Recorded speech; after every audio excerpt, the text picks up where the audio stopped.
圣经故事新旧约，台湾教会广播社印，1954年，以利亚甲寡妇的囝，当以色列百姓离开上帝，毋听从上帝命令的时，上帝有派先知以利亚去甲以色列的王亚哈讲，因的罪惹起上帝的生气，所以上帝毋降雨伫地面上。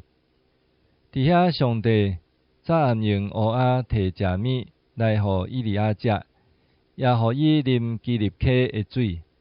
无久，溪水拢干，上帝阁叫以利亚去到撒利法，徛起伫一个酒馆人的厝。以利亚到位的时，看到一个酒馆人伫抾茶，要起火烧饼来食。总是迄个酒馆人只有剩一屑仔的面粉，甲一点仔的油若定，这个若食了，就连边会饿死。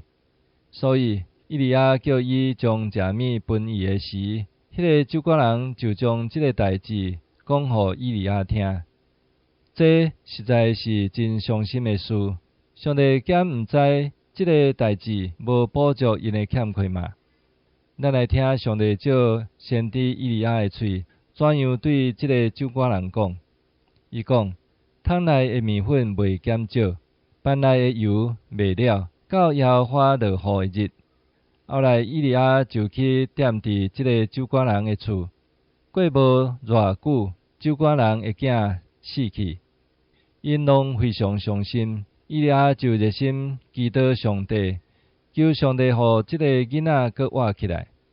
上帝有听见伊的奴仆以利亚的祈祷，就应允伊的恳求，将迄个已经死去的囡仔阁互活起来。